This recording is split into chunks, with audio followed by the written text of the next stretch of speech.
मत फंसिए। मैं कुछ दवा के क्षेत्र में काम करने वाली कंपनियों के बारे में एक दो जानकारी देना चाहता हूं जो उस तरफ मैंने नहीं दी थी। ये कंपनियों की जो इनिशियल पेड अप कैपिटल है दवा के क्षेत्र में काम करने वाली, उनमें से एक कंपनी है बायर।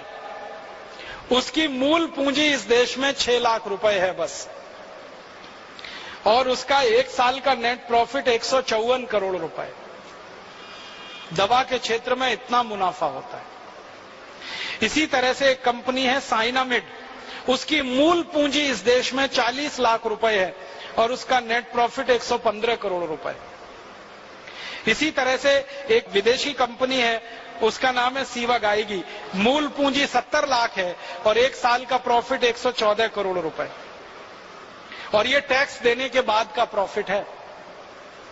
तो आप सोच लीजिए, थोड़ी सी पूंजी लगाकर दवा के क्षेत्र में इनके भयंकर मुनाफे हैं, और ये मुनाफे का प्रतिशत अगर निकालें तो कई कई कंपनियों का मुनाफा प्रतिशत 20,000 तक है। 20,000% तक वो मुनाफा यहां से लूट रहे हैं। 200, 250, 300% तक तो सामान्य कंपनियों का है, बाकी तो 20-20 हजार प्रतिशत तक वो भारत में मुनाफा कमा रहे हैं। मुझे अब आपको इन कंपनियों के बारे में एक और आखिरी बात कहनी है, वो ये कि समय समय पर इन कंपनियों को अपनी दवा बेचनी है, और दवा बेचनी है तो उसके लिए माहौल बनाते हैं, वातावरण तैयार करते हैं। और वो वातावरण और माहौल कैसे तैयार किया जाता है, उसका ताजा उदाहरण है स्वाइन फ्लू। स्वाइन फ्लू आ गया, स्वाइन फ्लू आ गया, स्वाइन फ्लू आ गया, सारे देश में हल्ला हो रहा है। अखबारों में फ्रंट पेज पर खबर छप रही है, टीवी चैनलों पर दूसरी न्यूज ही नहीं है सिवाय इसके कि स्वाइन फ्लू, स्वाइन फ्लू। हर दिन कैंसर से 1,500 लोग मरते हैं औसतन, और 1200 लोग करीब करीब दमा, अस्थमा, ट्यूबरकुलोसिस से मरते हैं। हृदय घात की बीमारियों से 800 से 1000 लोग हर दिन मरते हैं। तो इतनी बड़ी मौत के आंकड़े हैं, कैंसर, हार्ट अटैक, दमा, अस्थमा, ट्यूबरकुलोसिस, उसके बारे में मीडिया में कोई चर्चा नहीं है। Swine flu, swine flu, swine flu. इसका एक रहस्य है। रहस्य इसका यह है कि कैंसर का वैक्सीन नहीं बनता, ट्यूबरकुलोसिस का वैक्सीन नहीं बनता, दमा का वैक्सीन नहीं बनता, अस्थमा का वैक्सीन नहीं बनता, हृदय घात का वैक्सीन नहीं बनता। मतलब सीधा सा ये है, जिन बीमारियों के वैक्सीन नहीं बन सकते उन बीमारियों पर मीडिया चर्चा नहीं करता, क्योंकि उनसे कंपनियों को कोई बड़ा लाभ होने की गुंजाइश नहीं।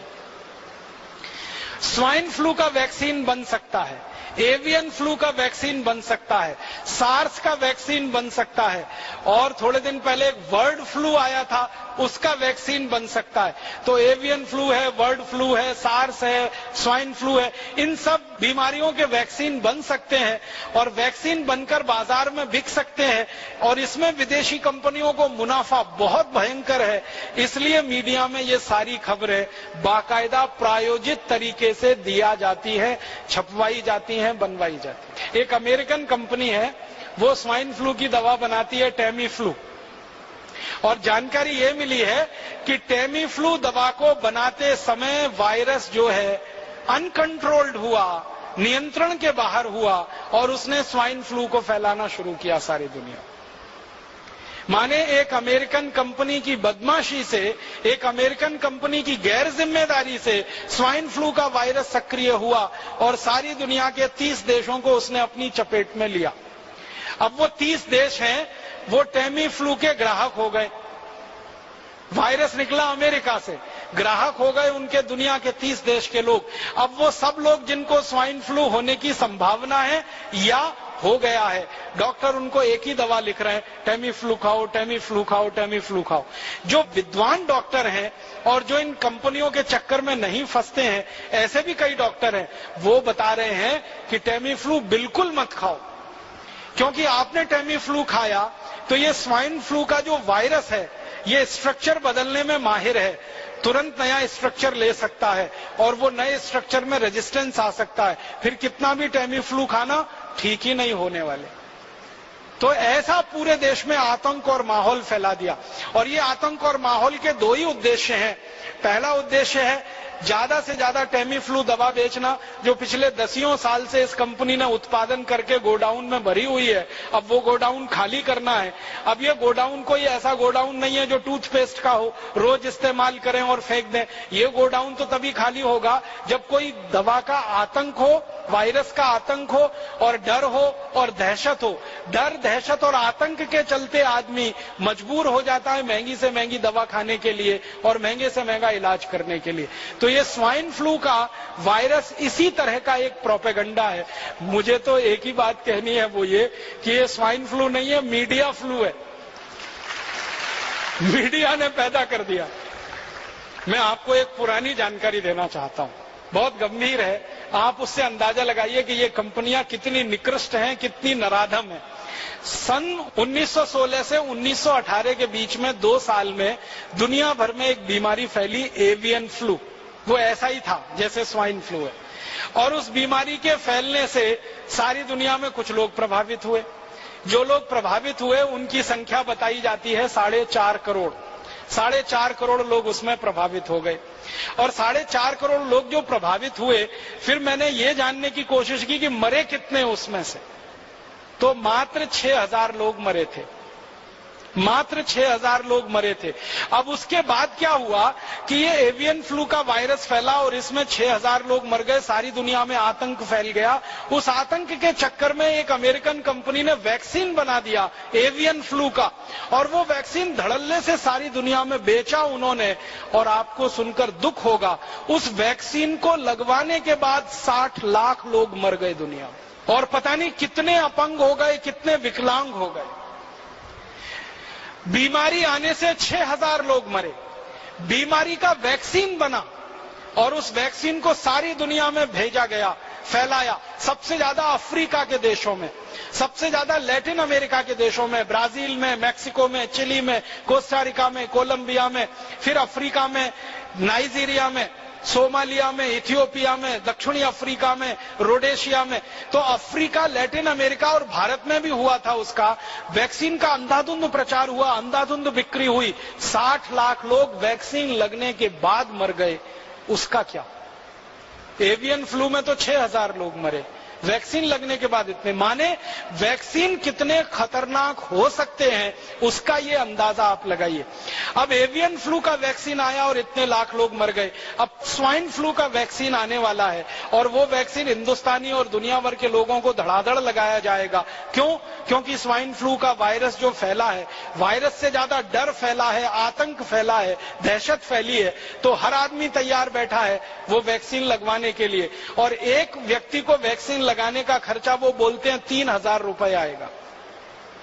अब हिंदुस्तान में ही अगर आप सोच लो कि अगर 10 करोड़ लोग भी प्रभावित होकर वैक्सीन लगवा लें और 3,000 रुपए का एक वैक्सीन आए, तो 30,000 करोड़ की बिक्री तो उनकी हिंदुस्तान में हो गई।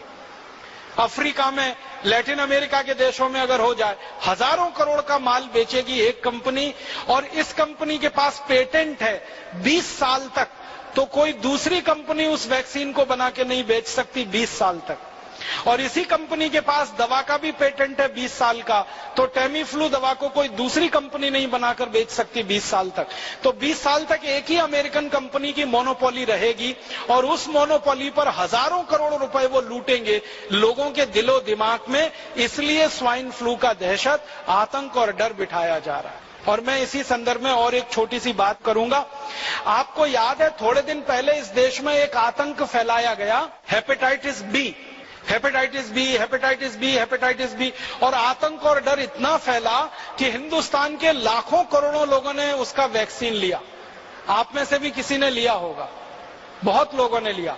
बैंक में काम करने वाले, बीमा कंपनी में काम करने वाले, रेलवे में काम करने वाले, अन्य पब्लिक सेक्टर में काम करने वाले लोगों को मास वैक्सीनेशन कैंप किए गए। बहुत सारी संस्थाओं ने वैक्सीनेशन कैंप लगाए और डॉक्टरों ने अंधाधुंध ये मास वैक्सीनेशन कैंप दिए। आपको सुनकर हैरानी होगी कि जिस हेपेटाइटिस बी के लिए लाखों करोड़ों लोगों को वैक्सीन लगा दिए गए, वो हेपेटाइटिस बी भारत में बहुत कम होता है। हिंदुस्तान के गंभीर वैज्ञानिकों का कहना है कि 10 लाख लोगों में से किसी 1 या 2 को हेपेटाइटिस बी होता है। और वो ये कहते हैं कि हेपेटाइटिस बी होने की संभावना जिन लोगों को होती है वो लोग भारत में है ही नहीं, वो लोग या तो अमेरिका में, यूरोप में है, या तो अफ्रीका में। भारत में उस ग्रुप के लोग हैं ही नहीं जिनका काम चलता है। हमारे पुणे में अभी थोड़े दिन पहले मास वैक्सीनेशन का कैंपेन चला, हेपेटाइटिस बी, याद है? हर गली मोहल्ले चौराहे में हेपेटाइटिस बी का वैक्सीन लगता था। Rotary Club, Lions Club, Rotaract Club, Lioness Club, Jain संगठन, फलाना संगठन, ढिमाका संगठन, जितनी सहकारी संस्थाएं, सामाजिक संस्थाएं, सबका एक ही काम था, वैक्सीनेशन करो, वैक्सीनेशन करो। क्या हो रहा है? हेपेटाइटिस बी आने वाला है, हेपेटाइटिस बी आने वाला है, हेपेटाइटिस बी आने वाला है। सबसे जास्ती वैक्सीन बिका पुणे में। हम लोगों ने इस हेपेटाइटिस बी के मामले पर एक मुकदमा किया था बंबई हाई कोर्ट में, और जब मुकदमा किया तो अदालत ने आदेश दिया कि इसकी जांच करो, माइक्रो लेवल पे, सूक्ष्म स्तर पे जांच करो। जब जांच हुई तो पता चला कि हेपेटाइटिस बी नाम की बीमारी भारत में होती ही नहीं। बीमारी होती है हेपेटाइटिस ए। हेपेटाइटिस ए माने पी लिया, काविड़ कहते हैं मराठी में आप। तो ये सामान्य काविड़ जो होता है वो हेपेटाइटिस ए है। ये होता है, सामान्य रूप से होता है, बारिश के दिनों में तो जरूर होता है, क्योंकि पानी में गंदगी आने के कारण ये होता है। तो हेपेटाइटिस ए तो होता है, हेपेटाइटिस बी नहीं होता। और वैक्सीन हेपेटाइटिस बी का दिलवा दिया आपको। आप में से कितने लोगों ने लगवाया? देखो, यही हाथ खड़े कर रहे हैं सबके सब। और ऐसे ऐसे हजारों लाखों लोगों ने पुणे में वैक्सीन लगवा लिया। 2 कंपनियों ने खूब बिजनेस कर लिया, खूब धंधा कर लिया, फिर मुंबई में कर दिया उन्होंने, फिर कोलकाता, फिर दिल्ली, फिर जगह जगह करके हजारों कोटि रुपए लूट लिया। बाद में अदालत का फैसला आया कि जब बीमारी नहीं है तो वैक्सीन क्यों लगाएं। तो अदालत ने आदेश दिया कि अगर कोई मास वैक्सीनेशन कैंप करेगा हेपेटाइटिस बी का तो उसको जेल में डाल देंगे। उस दिन के बाद से सब सामाजिक संस्थाओं ने बंद कर दिया, और उसी दिन से दोनों कंपनियों ने अपना धंधा भी बंद कर दिया। अब वो कंपनी वालों को मैं मिलता हूं, कहता हूं कि भाई अब क्यों नहीं बेचते तुम हेपेटाइटिस बी का वैक्सीन? तो उन्होंने कहा कि अब हमें बेचने की गरज नहीं है, क्योंकि जितना बनाया था सब बेच लिया हमने। अब तो कोई नया वैक्सीन बनाएंगे, उसको बेचेंगे। अभी तो हमको हेपेटाइटिस बी बेचने की जरूरत नहीं है। तो हेपेटाइटिस बी का जैसे पूरे देश में डर पैदा करके, आतंक पैदा करके सारे देश के लोगों को जबरदस्ती ये वैक्सीनेशन करा दिया गया, उसी तरह की तैयारी चल रही है। स्वाइन फ्लू का डर, आतंक पैदा करके सारे देश के लोगों को जबरदस्ती ये वैक्सीन बिकवाना।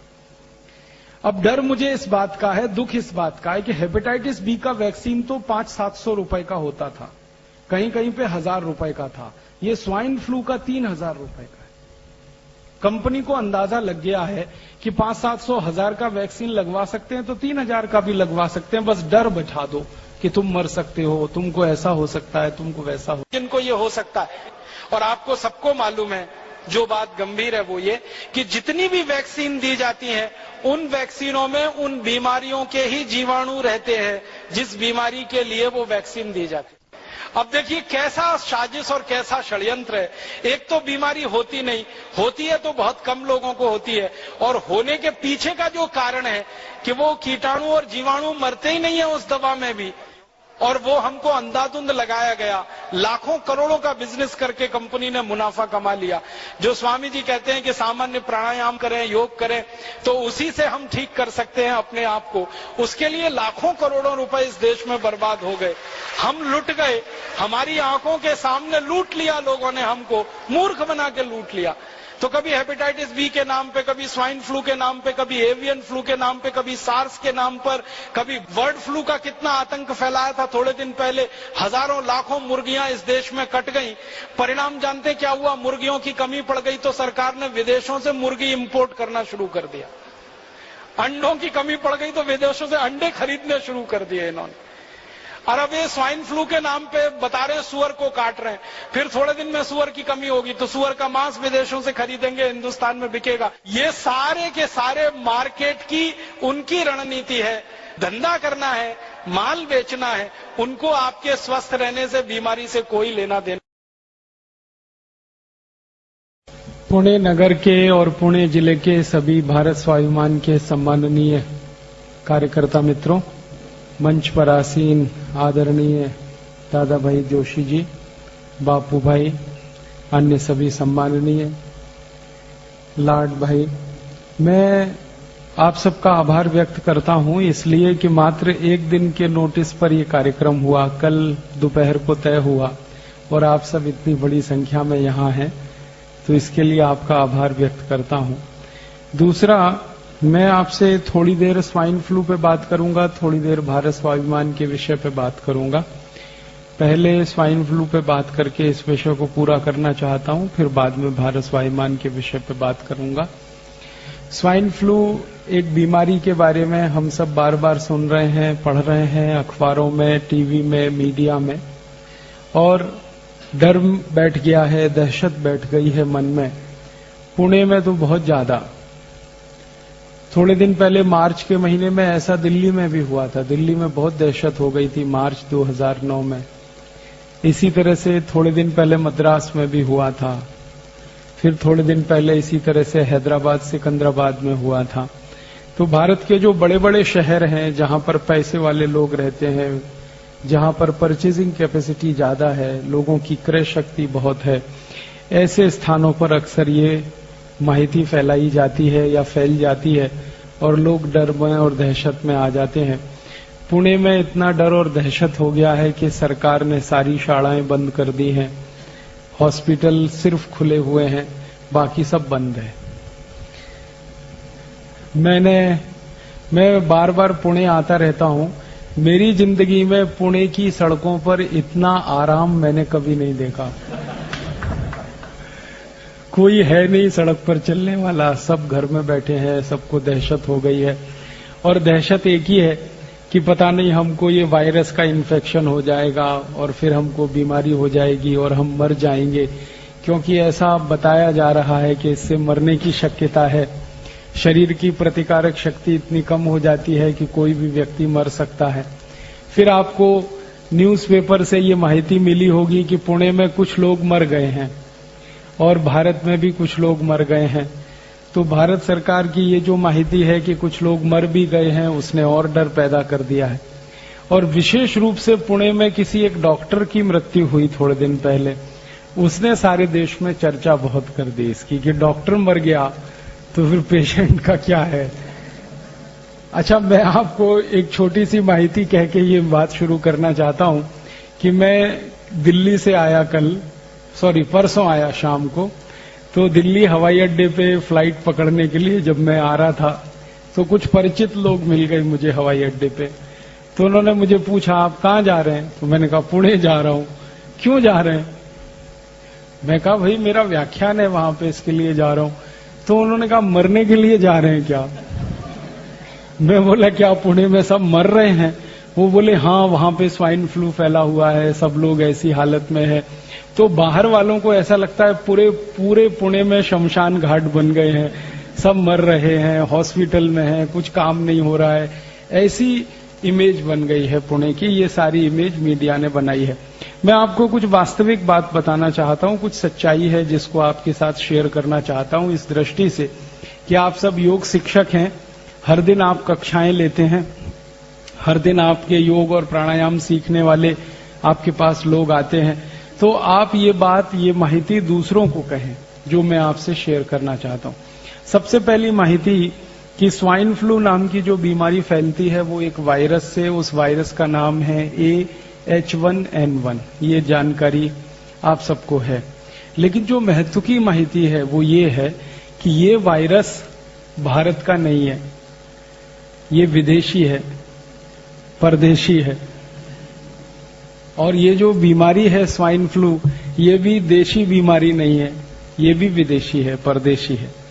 ये वायरस परदेशी है, ये बीमारी परदेशी है। ये वायरस कहां से आया है? तो इस वायरस की हिस्ट्री के बारे में बताया जाता है कि 1.5 साल पहले ये वायरस पैदा हुआ मैक्सिको नाम के एक देश में। मैक्सिको लैटिन अमेरिका का एक देश है और उस देश में एक बहुत बड़ी अमेरिका की कंपनी है, उसका नाम है स्मिथ फूड्स प्राइवेट लिमिटेड करके, बड़ी कंपनी है। वो कंपनी डूकर का मांस बेचती है। हर साल 10 लाख मीट्रिक टन डूकर का मांस बेचती है वो कंपनी। अब 10 लाख मीट्रिक टन डूकर का मांस पैदा करने के लिए कम से कम 1 कोटी डूकर का कत्ल करना पड़ता है, तब 10 लाख मीट्रिक टन डूकर का मांस पैदा हो सकता है। और वहां के जो डूकर होते हैं ना, वो ऐसे नहीं होते अपने जैसे। हाँ, अपने भारत के जैसे डूकर है ना, वैसे नहीं होते, उससे तो डबल और ट्रिपल होते हैं। हमारे यहां जितनी ऊंची गाय होती है ना, वहां इतने ऊंचे डूकर होते हैं, और एकदम मोटे मोटे थुल, और इतने जास्ती मोटे होते हैं कि चल नहीं सकते, तो खड़े होते हैं धम से बैठ जाते हैं, चल नहीं पाते, भाग नहीं सकते, इतना मांस उनके शरीर पर होता है। और वो मांस उनको इंजेक्शन दे दे के बढ़ाया जाता है, दवाएं दे दे के बढ़ाया जाता है। इंजेक्शन देके, दवाएं देके डूकर का मांस बढ़ाते हैं, और वो मांस बेचने का काम वो कंपनी करती है। तो कंपनी का 1 पॉइंट प्रोग्राम है डूकर का मांस बेचना, मुनाफा कमाना और डूकर पालना। तो उनके बड़े बड़े रेंच हैं, उसमें डूकर पालते हैं, हर साल मांस बनाते हैं, फिर उसको बेचते हैं। लेकिन कंपनी के जो मालिक हैं, जो उसके मैनेजर हैं, जो उसके बड़े अधिकारी हैं, कर्ता धर्ता हैं, वो अपने ही डूकर के मांसों को नहीं खाते। वो नहीं खाते, खुद नहीं खाते। मैंने उस कंपनी के कुछ अधिकारियों को ईमेल करके पूछा कि आप पोर्क खाते हैं? पोर्क माने डूकर का मांस। तो उन्होंने कहा नहीं खाते, वो वेजिटेरियन है, दूसरों को खिलाते हैं, खुद क्यों नहीं खाते? तो वो ही मुझे बोलते हैं कि हमको मरने का डर लगता है। कैसे मर जाएंगे? तो वो बोलते हैं ये जो डूकर का मांस है ये इन्फेक्टेड है, और इसमें वायरस बहुत है, और इसमें H1N1 वायरस होने की शक्यता सबसे ज्यादा है। ये जो H1N1 वायरस है ये डूकर में ही जिंदा रहता है, तो वहां के डूकर में ये वायरस जिंदा रह सकता है। और 1.5 साल पहले ये वायरस वहां डिटेक्ट हुआ, और जो लोगों ने डूकर के मांस खाने वाले लोग हैं, उनमें से करीब 2000 लोग उससे प्रभावित हुए, और 146 अभी तक मर गए 1.5 साल में। 1 साल 6 महीने में 146 लोग मरे, 2000 लोग इस बीमारी से प्रभावित हुए, जिनको H1N1 वायरस ने प्रभावित किया, वो इन्फेक्टेड हुए। तो आंकड़ेवारी में देखा जाए तो ये कोई बड़ी संख्या नहीं है। 1 साल 6 महीने में 146 लोग मरे। क्यों? क्योंकि दर वर्षी हमारे देश में अगर दूसरी बीमारियों से मरने वालों की संख्या हम ढूंढेंगे तो कैंसर से इस देश में हर दिन 1500 लोग मरते हैं, हर दिन। और साल में कैंसर से इस देश में 40 से 45 लाख लोग मरते हैं। फिर हमारे देश में ट्यूबरकुलोसिस और मलेरिया से हर दिन 1200 लोग मरते हैं, और साल में करीब 36 लाख के आसपास लोग मलेरिया, ट्यूबरकुलोसिस से मर जाते हैं। फिर हर दिन हमारे देश में 1000 लोग डायरिया और डिसेंट्री, हैजा और कॉलेरा से मरते हैं, और साल में करीब 35 लाख लोग डायरिया, डिसेंट्री, कॉलेरा से मर जाते हैं। फिर हमारे भारत में बहुत सारे बच्चे हैं, लाखों की संख्या में, जो हर दिन कुपोषण से मरते हैं, जिनके शरीर में शक्ति नहीं है, ताकत नहीं है, और ऐसे ही भूखे मर जाते हैं। पूरा पेट भर के उनको भोजन नहीं मिलता, दूध नहीं मिलता, उसमें मर जाते हैं।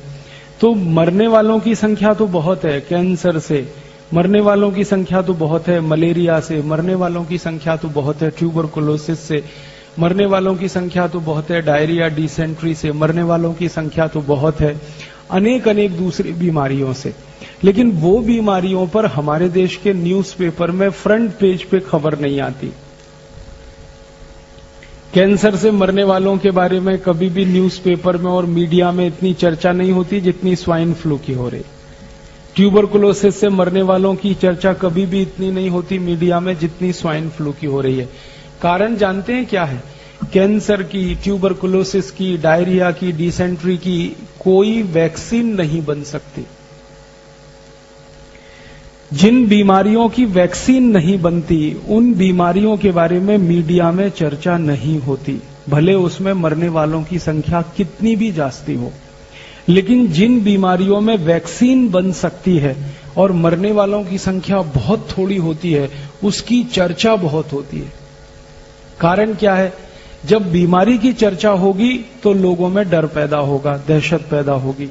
जब डर और दहशत बहुत जास्ती हो जाएगी, जैसा अभी बताया कि एक पत्नी का पति मर गया और उसके मन में इतनी दहशत और इतना डर कि उसने अपने पति के अंतिम शरीर को, माने आखिरी यात्रा को 5 फीट दूर से प्रणाम किया। माने दहशत इतनी जास्ती है कि जो धर्म पत्नी अपने पति के साथ सालों साल रही एक ही कमरे में, एक ही बिस्तर पर, जब उसको ये डर लग गया कि इसको स्वाइन फ्लू हुआ और उससे ये मर गया, तो दूर से ही उसने प्रणाम कर लिया।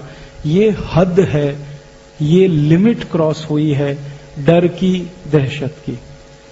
और ये लिमिट क्रॉस कराने में मीडिया ने बड़ी ताकत लगाई है। मैं जो आपसे कहना चाहता हूं वो ये कि स्वाइन फ्लू का जो वायरस है वो आपको कभी भी प्रभावित नहीं कर सकता। आप पूछेंगे क्यों नहीं कर सकता? हमारे में कोई सुरखाव के पर हैं, या हम भगवान के दूत हैं, या हम ज्यादा योग और प्राणायाम करते हैं, ये कारण है? कारण क्या है? कारण उसमें से दूसरे हैं जो जानने की जरूरत है। सबसे बड़ा कारण ये है कि स्वाइन फ्लू विदेशी वायरस है, विदेशी बीमारी है, और H1N1 वायरस विदेशी है। माने ये वायरस दुनिया के उन्हीं देशों में पैदा होके प्रभावित करता है लोगों को जहां ठंडी बहुत पड़ती है, तापमान बहुत कम होता है। अमेरिका में ठंडी बहुत होती है, कनाडा में ठंडी बहुत होती है, मैक्सिको में ठंडी बहुत होती है, ब्राजील में ठंडी बहुत होती है, फ्रांस में, जर्मनी में, ब्रिटेन में ठंडी बहुत होती है। और आप जानते हैं साल में 6 महीने ठंडी पड़ती है, और साल में 6 महीने तापमान उनके यहाँ 0 के नीचे होता है। -5 डिग्री, -10 डिग्री, -15 डिग्री, -20 डिग्री, कभी कभी तापमान -30, -35, -40 तक चला जाता है। 6 महीने बर्फ ही बर्फ रहती है। सड़क पे बर्फ होती है, मैदान में बर्फ होती है, शेत में बर्फ होती है, छत पर बर्फ होती है। बर्फ 10-10 फीट ऊंची होती है। और यूरोप और अमेरिका में 6 महीने सरकार के सभी विभाग की ताकत इसी बात में खर्च होती है कि सड़क से बर्फ हटाना, शेत में से बर्फ हटाना, चलने लायक सड़क को बनाना, शेत को खेती लायक बनाना। तो जिन देशों में बर्फ पड़ती है, ठंडी बहुत होती है, तापमान 0 के नीचे चला जाता है, ऐसे देशों में तरह तरह के वायरस पैदा होते हैं। और जितनी ज्यादा ठंडी होती है उतने ज्यादा वायरस होते हैं। सामान्य रूप से दुनिया के जितने भी वायरस हैं उनको पैदा होकर जिंदा रहने के लिए कम से कम 27 डिग्री सेंटीग्रेड से नीचे का तापमान लगता है। और 27 डिग्री सेंटीग्रेड से नीचे का तापमान जो जो देशों में हो सकता है, उन्हीं देशों में सबसे ज्यादा वायरल और बैक्टीरियल इन्फेक्शन हुआ करते हैं। अब भारत के बारे में बात करें और पूना के बारे में बात करें। भारत में इस समय महीना चल रहा है सितंबर, माफ करिएगा अगस्त का महीना चल रहा है। अगस्त के पहले जुलाई था, जुलाई के पहले जून था, जून के पहले मई था, और मई के पहले अप्रैल, अप्रैल के पहले मार्च, मार्च में गुड़ी पड़वा से लेकर और दीपावली के दिन तक सामान्य तापमान जो होता है पूरे भारत देश में वो 34 डिग्री सेंटीग्रेड होता है, 35 डिग्री होता है, 36 डिग्री होता है। पुणे का आज का तापमान 33 डिग्री है, और अभी थोड़ी धूप ज्यादा हो जाए ना तो कल ये 35-36 डिग्री हो जाएगा। तो पुणे का न्यूनतम तापमान इस समय 34-35 डिग्री है। सारे देश का न्यूनतम तापमान इस समय 34-35 डिग्री है। 2 राज्यों को छोड़कर, हिमाचल प्रदेश, जम्मू कश्मीर और उत्तराखंड को छोड़कर पूरे देश के 28 राज्यों का सामान्य तापमान 34-35 डिग्री है। इस तापमान में कोई भी वायरस जिंदा नहीं रह सकता, मर जाता है। वायरस अगर पैदा भी हुआ तो ज्यादा से ज्यादा 45 मिनट जिंदा रह सकता, उसके बाद उसको मरना ही है, क्योंकि सूर्य के प्रकाश में, सूर्य के ताप में, सूर्य की गर्मी में कोई वायरस जिंदा नहीं रहता। तो भारत दुनिया में सबसे अद्भुत देश है जहां पर सूर्य का तापमान इतना है, सूर्य का प्रकाश इतना है। यहां तो गर्मियों में मई जून में तापमान +50 डिग्री सेंटीग्रेड होता है। दूसरे देशों में -40 होता है ठंडी में, यहां +50 होता है। कितना अंतर है तापमान का, आप सोचिए। -40 से 0 पे आइए, 0 से आगे 50 तक जाइए, इतना बड़ा अंतर है, इतना बड़ा डिफरेंस है। तो जो देश ठंडी वाले हैं, बर्फ वाले हैं, जहां पर बहुत ज्यादा सर्दी होती है, उन्हीं देशों में वायरस इन्फेक्शन बहुत होते हैं।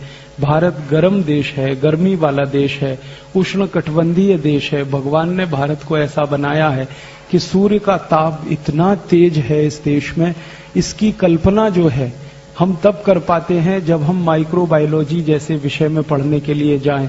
तो आप अपने मन से एक भय, एक डर निकाल दीजिए।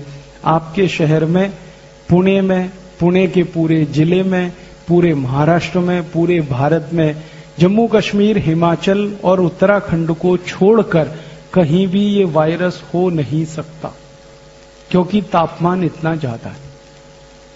इसलिए इस बीमारी से आपके प्रभावित होने की कोई दूर दूर तक संभावना नहीं है। इसलिए आपके मरने की भी कोई संभावना नहीं। मन से ये डर निकाल दो। अब आप मुझे तुरंत एक सवाल पूछेंगे। वो सवाल ये पूछेंगे कि फिर थोड़े दिन पहले पुणे में डॉक्टर मर गया और अभी थोड़े दिन पहले कोई एक बेटी मर गई पुणे में, तो ये क्या है? इनमें से किसी भी डेथ में स्वाइन फ्लू कंफर्म नहीं हुआ, किसी भी डेथ में। क्योंकि ये जो डॉक्टर मरा ना, तो होना तो ये चाहिए था कि अगर डॉक्टर स्वाइन फ्लू से मरा तो मरने के पहले डॉक्टर के सारे चेकअप होने चाहिए, या मर गया मरने के बाद सारे चेकअप होने चाहिए। और वो जो चेकअप की रिपोर्ट्स हैं डॉक्टर की, ब्लड की रिपोर्ट उसकी, यूरिन की रिपोर्ट उसके, स्टूल की रिपोर्ट उसके, सब तरह के रिपोर्ट्स, उसका थूक है जो लार है उसकी टेस्टिंग की रिपोर्ट जाहिर होनी चाहिए। आपने पढ़ी है? क्योंकि जाहिर ही नहीं हुई है। क्यों नहीं हुई है? क्योंकि वो डॉक्टर स्वाइन फ्लू से मरा ही नहीं है, वो किसी और बीमारी से मरा, लेकिन उसकी बीमारी को मीडिया ने स्वाइन फ्लू बता दिया, बीमारी कुछ और थी उसको।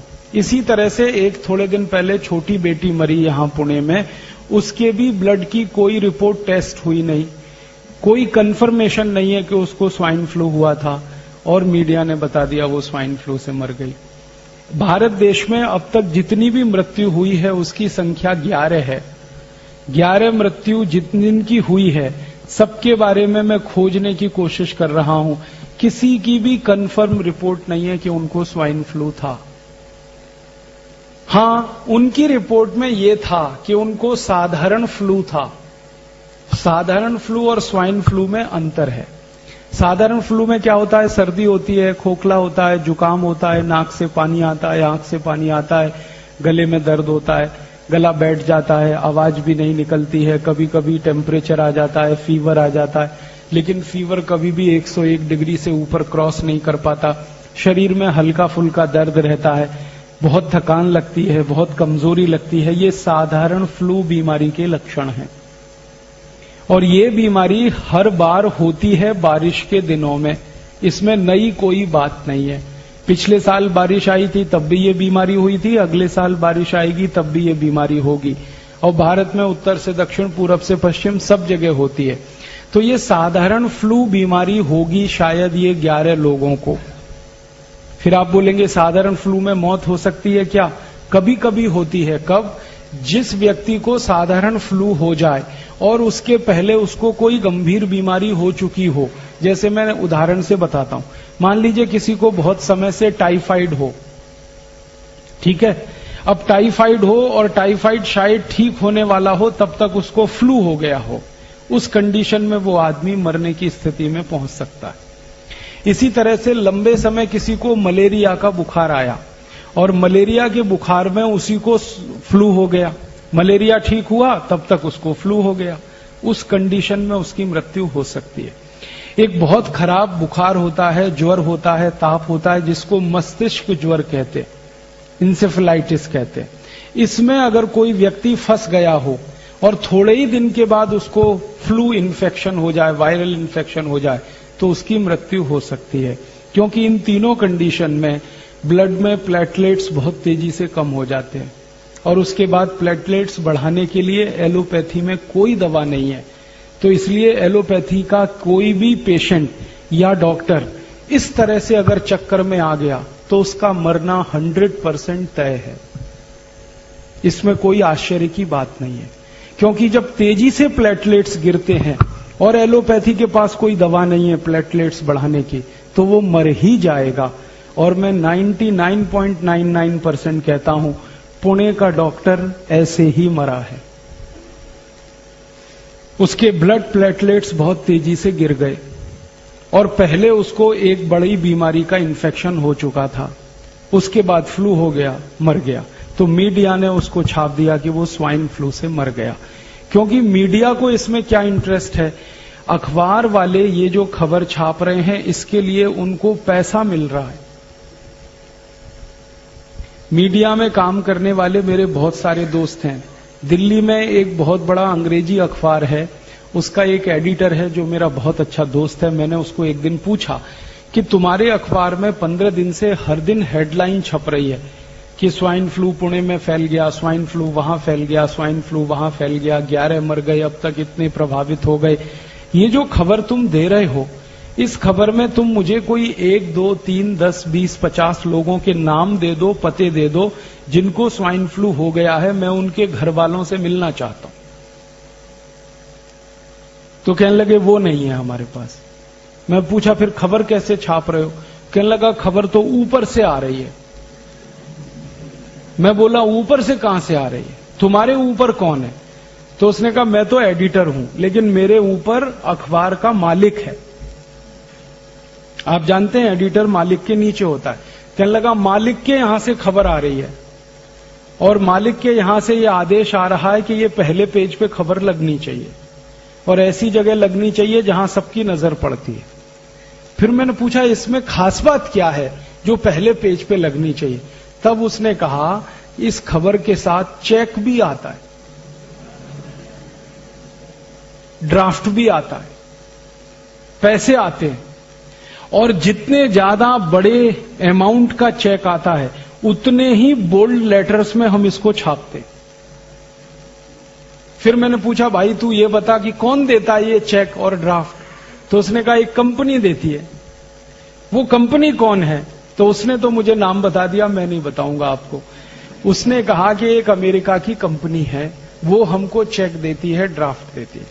उस कंपनी का क्या इंटरेस्ट है कि तुमको खबर छापने के लिए पैसा दे रही है? तब उसने मुझे बताया, मैं तो हैरान हो गया। उसने कहा कि ये सब खबर जो छप रही है अखबारों में ये प्रायोजित है। प्रायोजित खबर का मतलब समझते हैं? एडवर्टीजमेंट। जैसे जाहिरात छपता है ना, तो जाहिरात के रूप में खबर छपती है। अभी खबर ही जाहिरात होती है। आप इस बात को समझ पा रहे हैं? खबर ही जाहिरात होती है और खबर को जाहिरात की तरह से छापा जाता है क्योंकि उसके लिए पैसा आता है। और जास्ती पैसा आता है तो पहले पेज पे छापते हैं, कम आता है दूसरे पेज पे छापते हैं, और कम आता है तीसरे पेज पे छापते हैं। किस पेज पर छपेगा वो पैसे से तय होता है। और ये जो एडिटर है ये कोई साधारण अखबार का एडिटर नहीं है, हिंदुस्तान में सबसे ज्यादा बिकने वाले अंग्रेजी अखबार का एडिटर है। और वो एडिटर का मालिक उसको आदेश दे रहा है कि ये छपना चाहिए, इसके साथ इतना चेक है, इसके साथ इतना ड्राफ्ट है। तो आप समझ लीजिए कि मीडिया में ये जो छप रहा है ये पैसे की ताकत से छप रहा है, इसमें सच्चाई नहीं है। फिर उसने जिस कंपनी का नाम लिया, मैंने उसको खोजना शुरू किया तो सारी बात समझ में आ गई। ये वही कंपनी है जो स्वाइन फ्लू की दवा बनाती है। उस दवा का नाम है टेमी फ्लू। तो ये जो टेमी फ्लू नाम की दवा बनाने वाली कंपनी है, मैंने इस कंपनी का सारा हिस्ट्री निकाला तो 10 साल से ये औषध बना रही है टेमी फ्लू। लेकिन 10 साल में दुनिया में कहीं भी स्वाइन फ्लू फैल नहीं रहा है। दवा बन रही है, बीमारी नहीं फैल रही। अब देखो इस बच्चे को भी समझ में आ गई बात। अब आप सोचो दवा बनती जा रही है, हर साल प्रोडक्शन हो रहा है, गोडाउन भर रहे हैं, प्रोडक्शन हो रहा है, गोडाउन भर रहे हैं, बीमारी फैल नहीं रही है तो दवा बिक नहीं रही है। और उस कंपनी के कुछ लोगों ने मुझे बताया कि हमारे पास लाखों नहीं 10-10, 20-20 लाख टैबलेट्स एक एक देश के गोडाउन में डंप पड़ी है। 30 देशों में उस कंपनी का बिजनेस है। भारत जैसे देश में उनकी लाखों टैबलेट्स डंप पड़ी है पिछले 10 साल से, और स्टॉक बढ़ता ही जा रहा है। तो उनको अभी ये स्टॉक खाली करना है। ये स्टॉक खाली कब होगा? बाजार में दवा बिके। बाजार में दवा कब बिकेगी? जब आप जैसे लोग वो दवा खरीदें। आप दवा कब खरीदोगे? या तो आपको स्वाइन फ्लू हो जाए तब खरीदोगे, या उसका डर इतना हो जाए स्वाइन फ्लू का कि आपको मरने की बात समझ में आने लगे तब आप दवा खरीदोगे। दो ही कंडीशन है आप दवा खरीदो। तो उस कंपनी ने ये अभियान चला दिया। अभियान ये चला दिया कि डर पैदा कर दो, मरेगा तो कोई नहीं क्योंकि बीमारी नहीं तो मरेगा क्या, वायरस इन्फेक्शन होगा नहीं क्योंकि वायरस ही नहीं है, इन्फेक्शन क्या होगा। तो कंपनी को एक बात तो पक्की मालूम है कि ज्यादा लोग इस बीमारी में फंस नहीं सकते और ज्यादा लोग मर भी नहीं सकते। हां, ये जरूर है कि करोड़ों लोगों के मन में डर आ जाए, दहशत आ जाए, आतंक पैदा हो जाए, तो वो डर के मारे टेमीफ्लू खरीद के अपने घर में भर के रखें। बाद में बीमारी हो या ना हो लेकिन खरीद लें आप, बाजार से दवा उनकी बिक जाए, यही उनका उद्देश्य है। और उस उद्देश्य की पूर्ति के लिए वो कंपनी अखबारों में पैसे खर्च कर रही है। अब अखबारों में 10-20 करोड़ रुपए उन्होंने खर्च कर दिए खबर छपवाने के लिए, और दवा उनकी 3000 कोटि की बिक गई, तो धंधा कितना अच्छा है। 10 कोटि खर्च किए, 3000 कोटि का माल बिक गया। ये है सारा खेल। और ये जो कंपनी टेमीफ्लू बेच रही है, जो अमेरिका की कंपनी है, इसी कंपनी ने स्वाइन फ्लू बीमारी का वैक्सीन बनाना शुरू किया है, इसी कंपनी ने। और अमेरिकन गवर्नमेंट ने इनको ऑर्डर भी दिया है। अमेरिका की और दुनिया की ये अकेली कंपनी है जिसके पास पेटेंट है, और पेटेंट भी 20 साल का है। मतलब क्या है? 20 साल तक ये अकेली कंपनी वैक्सीन बनाएगी स्वाइन फ्लू का और बाजार में बेचेगी, दूसरी कोई कंपनी नहीं बना सकती। पेटेंट का कानून ऐसा होता है। और 20 साल तक टेमीफ्लू दवा को भी यही कंपनी बनाएगी और बेचेगी, दूसरी कोई नहीं बना सकती। जब एक कंपनी दवा बनाने वाली हो तो वो मनमानी कीमत पे दवा बेचेगी, क्योंकि दूसरा उसका कोई कॉम्पिटिटर नहीं है। जब अकेली कंपनी है वैक्सीन बनाने वाली तो भी मनमानी कीमत पे बेचेगी। तो इस कंपनी ने तय किया है कि उनका एक वैक्सीन का फाइल 3000 रुपए में वो बेचेंगे।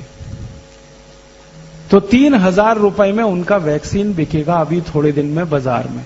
अब इसको खरीदेगा कौन? वही खरीदेंगे जिनको डर है मन में कि स्वाइन फ्लू हो सकता है, स्वाइन फ्लू हो सकता है, स्वाइन फ्लू हो सकता है।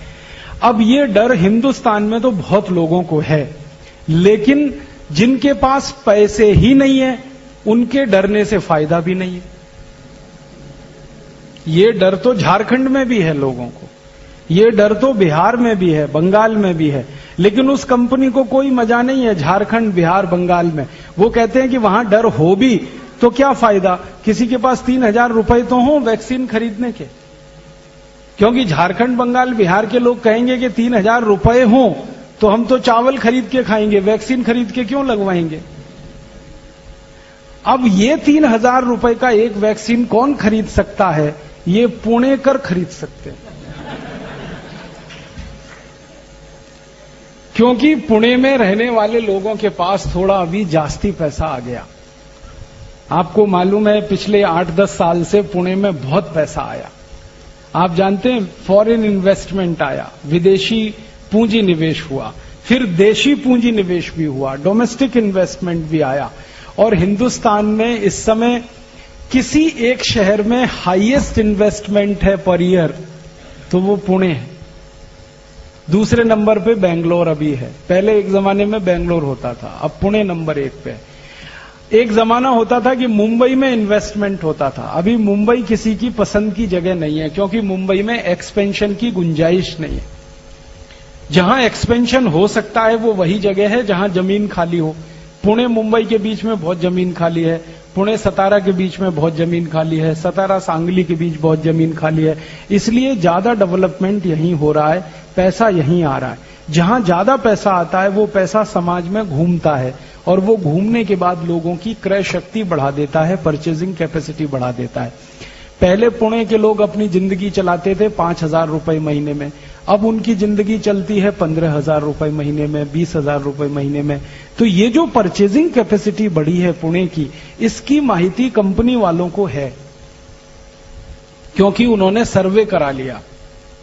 ये स्वाइन फ्लू की माहिती लाने से पहले उन्होंने सर्वे कराया पुणे का, पिछले साल दिसंबर नवंबर में सर्वे होकर उनको पता चला बहुत कैपेसिटी है, बहुत पैसा है पुणे के लोगों में और वो खर्च कर सकते हैं। बस एक ही बात है, दहशत पैदा हो इनके मन में, डर पैदा हो जाए इनके मन में, आतंक पैदा हो जाए इनके मन में, तो वो डर, दहशत और आतंक आप में पैदा करके तैयार कर रहे हैं आपको, क्योंकि थोड़े दिन में उनकी वैक्सीन आ जाएगी, वो वैक्सीन धड़ाधड़ आप खरीदें और लगवाना शुरू कर दें। इसकी तैयारी चल रही, इसके लिए सारा खेल चल रहा है। मीडिया में 10, 20, 50 कोटी रुपए खर्च करके कंपनी हजारों कोटी का बिजनेस करने का सपना देख रही। उस कंपनी ने हिसाब निकाला है कि मान लीजिए पुणे में 40 लाख लोग रहते हैं या 45 लाख लोग रहते हैं और एक व्यक्ति 3,000 रुपए का वैक्सीन खरीदे, तो 45 लाख में 3,000 का गुणा करो, कितनी बड़ी रकम उस कंपनी को मिलती है एक ही शहर से। और ये हजारों कोटी की रकम अगर मिलती हो 10 कोटी खर्च करके, तो क्या बुरा धंधा है। ये खेल है। और ये खेल पता है उस कंपनी को किसने बताया? ये कंपनी के अधिकारियों को थोड़े दिन पहले की एक माहिती हुई पुणे के बारे में, और वो माहिती ये है कि पुणे वाले बहुत वैक्सीन लगाते रहते, लगवाते रहते। हाँ, यहां पे वैक्सीनेशन का काम ऐसे चलता है जैसे दूध और दही बेचने का काम चलता है। हमारे पुणे में अभी थोड़े दिन पहले मास वैक्सीनेशन का कैंपेन चला, हेपेटाइटिस बी, याद है? हर गली मोहल्ले चौराहे में हेपेटाइटिस बी का वैक्सीन लगता था। Rotary Club, Lions Club, Rotaract Club, Lioness Club, Jain संगठन, फलाना संगठन, ढिमाका संगठन, जितनी सहकारी संस्थाएं, सामाजिक संस्थाएं, सबका एक ही काम था, वैक्सीनेशन करो, वैक्सीनेशन करो। क्या हो रहा है? हेपेटाइटिस बी आने वाला है, हेपेटाइटिस बी आने वाला है, हेपेटाइटिस बी आने वाला है। सबसे जास्ती वैक्सीन बिका पुणे में। हम लोगों ने इस हेपेटाइटिस बी के मामले पर एक मुकदमा किया था बंबई हाई कोर्ट में, और जब मुकदमा किया तो अदालत ने आदेश दिया कि इसकी जांच करो, माइक्रो लेवल पे, सूक्ष्म स्तर पे जांच करो। जब जांच हुई तो पता चला कि हेपेटाइटिस बी नाम की बीमारी भारत में होती ही नहीं। बीमारी होती है हेपेटाइटिस ए। हेपेटाइटिस ए माने पी लिया, काविड़ कहते हैं मराठी में आप। तो ये सामान्य काविड़ जो होता है वो हेपेटाइटिस ए है। ये होता है, सामान्य रूप से होता है, बारिश के दिनों में तो जरूर होता है, क्योंकि पानी में गंदगी आने के कारण ये होता है। तो हेपेटाइटिस ए तो होता है, हेपेटाइटिस बी नहीं होता। और वैक्सीन हेपेटाइटिस बी का दिलवा दिया आपको। आप में से कितने लोगों ने लगवाया? देखो, यहीं हाथ खड़े कर रहे हैं सबके सब। और ऐसे ऐसे हजारों लाखों लोगों ने पुणे में वैक्सीन लगवा लिया। 2 कंपनियों ने खूब बिजनेस कर लिया, खूब धंधा कर लिया। फिर मुंबई में कर दिया उन्होंने, फिर कोलकाता, फिर दिल्ली, फिर जगह जगह करके हजारों कोटी रुपए लूट लिया। बाद में अदालत का फैसला आया कि जब बीमारी नहीं है तो वैक्सीन क्यों लगाएं। तो अदालत ने आदेश दिया कि अगर कोई मास वैक्सीनेशन कैंप करेगा हेपेटाइटिस बी का, तो उसको जेल में डाल देंगे। उस दिन के बाद से सब सामाजिक संस्थाओं ने बंद कर दिया, और उसी दिन से दोनों कंपनियों ने अपना धंधा भी बंद कर दिया। अब वो कंपनी वालों को मैं मिलता हूं, कहता हूं कि भाई अब क्यों नहीं बेचते तुम हेपेटाइटिस बी का वैक्सीन? तो उन्होंने कहा कि अब हमें बेचने की गरज नहीं है, क्योंकि जितना बनाया था सब बेच लिया हमने। अब तो कोई नया वैक्सीन बनाएंगे, उसको बेचेंगे। अभी तो हमको हेपेटाइटिस बी बेचने की जरूरत नहीं है। तो हेपेटाइटिस बी का जैसे पूरे देश में डर पैदा करके, आतंक पैदा करके सारे देश के लोगों को जबरदस्ती ये वैक्सीनेशन करा दिया गया, उसी तरह की तैयारी चल रही है। स्वाइन फ्लू का डर, आतंक पैदा करके सारे देश के लोगों को जबरदस्ती ये वैक्सीन बिकवाना। अब डर मुझे इस बात का है, दुख इस बात का है कि हेपेटाइटिस बी का वैक्सीन तो 500-700 रुपए का होता था, कहीं कहीं पे 1000 रुपए का था। ये स्वाइन फ्लू का 3000 रुपए का है। कंपनी को अंदाजा लग गया है कि 500-700 का वैक्सीन लगवा सकते हैं तो 3000 का भी लगवा सकते हैं, बस डर बैठा दो कि तुम मर सकते हो, तुमको ऐसा हो सकता है, तुमको वैसा हो सकता है। तो ये सारा खेल जो है, एक अमेरिकन कंपनी जो बेच रही है टेमीफ्लू नाम की दवा और जो बनाने जा रही है वैक्सीन, उसका सारा पैदा किया हुआ खेल है। अब महत्व की बात जो समझने की है वो ये कि अगर हम इस कंपनी के दुष्चक्र में फंसते हैं तो हमारा हजारों कोटि रुपए का नुकसान होगा आने वाले समय में। तो भारत स्वाभिमान का जब ये घोषित खेल खेल रही है इस देश में, स्वाइन फ्लू का डर बिठा के हजारों कोटि रुपए लूटने का हमारा धर्म है, हमारा कर्तव्य है कि हम देश के सामने पर्दाफाश करें। और आपसे अच्छा कौन मिलेगा जिसके सामने का पर्दाफाश हो, क्योंकि आप में ये सबसे ज्यादा डर बैठा हुआ। इसलिए मैंने पुणे आने किया, वरना बहुत लोगों ने मुझे डराया, कहां पुणे जा रहे हो, मर जाओगे, इन्फेक्शन है, तुमको भी कुछ हो गया तो क्या होगा। बापू भाई एक इतने हमारे नजदीक है पतंजलि योग में, उन्होंने तो इतनी इमोशनल बात कह दी, हमारे पास दूसरा राजीव दीक्षित नहीं है।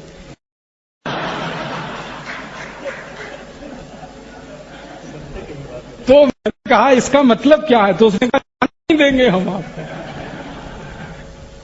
पता नहीं कल को क्या हो गया। एक राजीव दीक्षित को बनने में कितने साल लगते हैं, अगर तुम चले गए, मर गए, पता नहीं दूसरा कितने साल में आएगा, अपनी लड़ाई पीछे रह जाएगी, इसलिए जाना नहीं पुणे।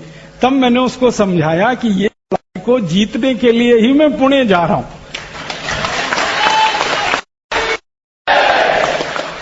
क्योंकि ये लड़ाई जीती जाएगी तो पुणे से ही जीती जाएगी। कारण क्या है, जहां केंद्र है वहीं तो लड़ना पड़ेगा। अब लड़ाई का केंद्र पुणे है और हम हरिद्वार में बैठ के तलवार चलाएंगे, दुश्मन है ही नहीं वहां, तलवार चलाएंगे। दुश्मन माने अमेरिका की कंपनी जो हमारे सामने, हमारी आंखों के सामने हजारों कोटी लूटने रही है, उसका बाजार तो पुणे में बनने जा रहा है, क्योंकि कंफर्म रिपोर्ट मेरे पास है उस कंपनी की आंतरिक है कि वो पुणे में ही लॉन्च करेंगे सबसे पहले वैक्सीन को। इसलिए यहां पर सबसे दहशत फैलाने का, डर फैलाने का, आतंक फैलाने का काम वो कर रहे हैं। मेरा मानना है कि जहां कंपनी गाड़ना चाहती है, हम वहीं से उनका झंडा नहीं उखाड़ेंगे तो लड़ाई होगी फिर। इसलिए मैंने तय किया कि मैं पुणे जरूर जाऊंगा। हालांकि पुणे से 2-3 फोन आए, लेक्चर कैंसिल हो जाएगा, कर्फ्यू लगा देंगे, ये कर देंगे। मैंने कहा जो होगा सो देखा जाएगा। कर्फ्यू लग जाएगा, ज्यादा लोगों से बात नहीं करेंगे तो थोड़े लोगों से बात करेंगे, 10 से करेंगे, 20 से करेंगे, 25 से करेंगे, ये बात शुरू होनी चाहिए। तो आपके सामने मैं एक बिंदु रख रहा हूं, लड़ाई का है, आंदोलन का है, भारत स्वाभिमान के उद्देश्य की पूर्ति का है। भारत स्वाभिमान का उद्देश्य याद रखिए, परदेशी कंपनी भारत से 1 पैसा भी लूट कर ले जाए, ये हमें मंजूर नहीं। वो हिंदुस्तान लीवर हो, पेप्सी कोला हो, कोका कोला हो, Procter and Gamble, Procter and Coleman हो, या टेमीफ्लू वाली कोई अमेरिकन कंपनी हो, या वैक्सीन बेचने वाली कोई अमेरिकन कंपनी हो, 1 पैसा भी हमारे ये हमें नहीं। अब इसके लिए हमें पुणे के नागरिकों को तैयार करना है कि वो मानसिक रूप से इतने सशक्त बने, डर निकल जाए, उनकी दहशत निकल जाए, उनका आतंक निकल जाए। और अगर ये आतंक और दहशत हम निकाल पाए लोगों के, तो ये लड़ाई हम जीत लेंगे और 6 महीने के बाद वो कंपनी यहां से जाएगी बिना 1 पैसे का वैक्सीन बेचे।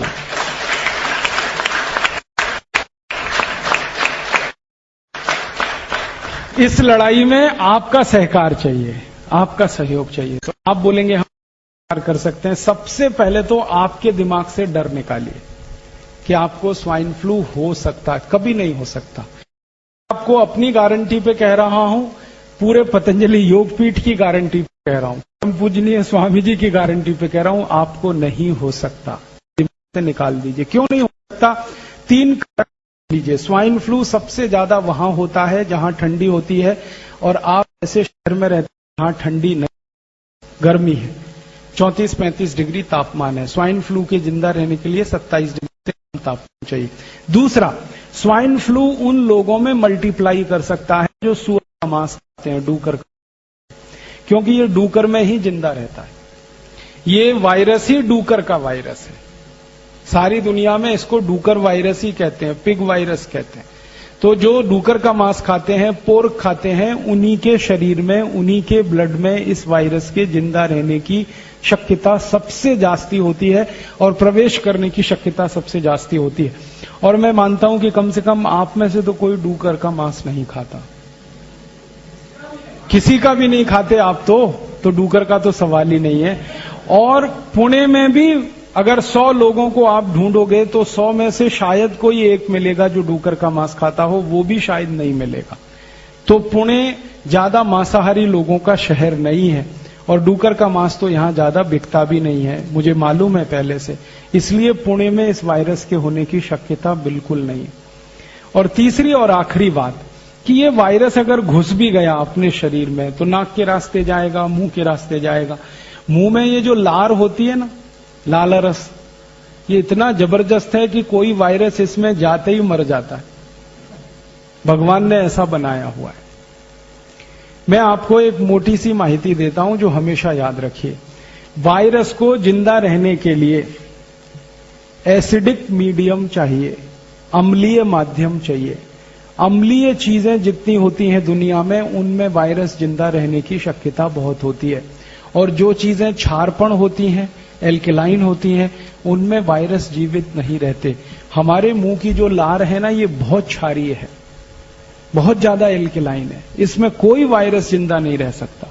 तो मुंह से अगर वो घुसा और आपके मुंह में लाला रस है तो वो तो मरने वाला है मुंह में ही, इसलिए परेशान मत होइए। और नाक के रास्ते घुसा तो नाक में भी म्यूकस है, और नाक का म्यूकस भी किसी वायरस को जिंदा नहीं रहने देता। अगर आपकी नाक ड्राई हो गई है, एकदम सूखी हो गई है, और मुंह सूखा हो गया है, तभी संभावना है कि वो वायरस अंदर प्रवेश करे और आप में जाके मल्टीप्लाई करे। जिनकी नाक सूखी हो जाती है या मुंह सूखा हो जाता है, वो कौन लोग होते हैं? वो वही लोग होते हैं जिनको कैंसर होता है और 3rd स्टेज का कैंसर क्रॉस कर जाता है, तभी मुंह सूखता है, नाक सूखती है। तो ये भी शक्यता नहीं है कि आपको 3rd स्टेज का कैंसर है। 3rd स्टेज का कैंसर वाला तो बिस्तर से उठ नहीं सकता, आप यहां आ कैसे गए? और लंबे समय तक आपको कोई ऐसी बीमारी हो जैसे टाइफाइड है, जैसे मलेरिया है, बहुत लंबे समय तक चल गया टाइफाइड, बहुत लंबे समय तक मलेरिया चल गया, तो शक्यता होती है कि वो वायरस एंट्री करे और मल्टीप्लाई करे। तो ऐसी संभावना दूर दूर तक आप लोगों को नहीं है। इसलिए आप बिल्कुल बेफिक्र रहिए, बिंदास रहिए। ये वायरस एक तो है नहीं, और है तो आपके शरीर में प्रवेश करेगा नहीं, और कर गया तो मर जाएगा। इसलिए आप मत घबराइए, आप मत डरिए। और आप घबराना बंद कर देंगे, डरना बंद कर देंगे, तो आप दूसरों को ये बात कह सकेंगे, वो भी घबराना बंद कर देंगे, डरना बंद कर देंगे। अब इसका दूसरे पार्ट पे मैं जाता हूं कि एक बार को मान लें 99.999% तो ये चांस ही नहीं है कि आपको स्वाइन फ्लू हो, लेकिन 0.00001% मान लें कि एक बार को ये हो जाए, तो क्या करें? तो भी घबराने की बात नहीं। अपने पास आयुर्वेद में इतनी औषधियां हैं इस बीमारी को ठीक करने की, जितनी दुनिया में किसी पैथी में नहीं। और होम्योपैथी में भी इतनी दवाएं हैं जो और दूसरी पैथी में नहीं। तो आयुर्वेद और होम्योपैथी की दवाओं के बारे में अगर थोड़ी सी माहिती आपको है तो आप इस बीमारी से अपने घर में ही लड़ सकते हैं, अपने को ठीक कर सकते हैं, परिवार वालों को ठीक कर सकते हैं।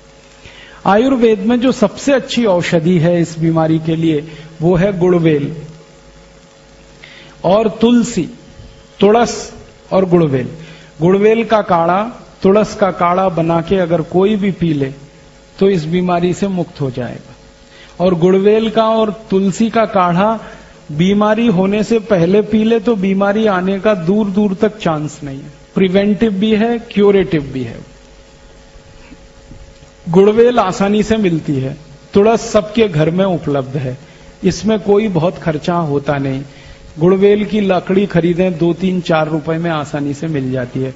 उस लकड़ी का इतना बड़ा भाग छोटे छोटे टुकड़े कर दीजिए, 1 गिलास पानी में उबाल लीजिए, पानी उबलते हुए आधा हो जाए फिर उसको उतार लीजिए, तुलसी पत्ते उसमें डाल लीजिए उबलते समय, और जब पानी पीने लायक हो जाए, हल्का गुनगुना रहे, तब उसको दिन में 3-4 बार में पी लीजिए, बस इतना काफी। तो वायरस एंट्री करेगा नहीं, प्रिवेंटिव आप हो जाएंगे, आपकी प्रतिकारक शक्ति बहुत बढ़ जाएगी, आपकी रेजिस्टेंस बहुत बढ़ जाएगी और वायरस तो नहीं जाएगा। और अगर चला गया तो भी इसी औषध को 2-3 दिन पी लीजिए, ठीक हो जाएंगे आप। ताप भी उतर जाएगा, सर्दी खत्म हो जाएगी, जुकाम खत्म हो जाएगा, सारे सिम्टम्स आपके ठीक हो जाएंगे। इसके अलावा, ये तो है, इसके अलावा अपने स्वयं पाक घर में बहुत सारी औषध है। स्वयं पाक घर की वो सारी औषध जो कफ की विकृति को ठीक करने वाली औषध है। आप जानते हैं हमारे यहाँ 3 तरह की औषध है, वात को ठीक करे, पित्त को ठीक करे और कफ को ठीक करे। कफ को ठीक करने वाली जितनी औषध हैं वो प्रतिकारक शक्ति को भी बढ़ाती हैं, तो कफ विकृति को ठीक करने वाली औषध उपयोग कर लीजिए तो भी आप ठीक हो जाएंगे। अब वो औषध क्या क्या है? सबसे अच्छी औषध है हमारे स्वयं पाक घर में, उसका नाम है आल, अदरक है। इसके बाद दूसरी सबसे अच्छी औषध है हड़द, तीसरी सबसे अच्छी औषध है मध, चौथी सबसे अच्छी औषध है मिरी, काली मिर्च, पांचवी सबसे अच्छी औषध है दालचीनी, छठी सबसे अच्छी औषध है तेज पत्र, सातवीं सबसे अच्छी औषध है आपके यहां आंवला, आठवीं सबसे अच्छी औषध है एलोवेरा, नवीं सबसे अच्छी औषध है पुदीने के पत्ते, धनिए के पत्ते, और नागरवेल पान जो खाते हैं 11वीं सबसे अच्छी औषध है। अपने स्वयं पाक घर में ही ढूंढेंगे तो 15-20 औषध है जो कफ को ठीक करते हैं। इनमें से किसी भी औषध का उपयोग करिए। सबसे अच्छा तो मैंने बता दिया गुड़वेल का और तुलसी का काढ़ा। दूसरा आप चाहें तो पान नागरवेल का, उसको पत्ते को चटनी बनाइए, थोड़ा उसमें आल को चटनी बना के मिलाइए, फिर थोड़ा सा उसमें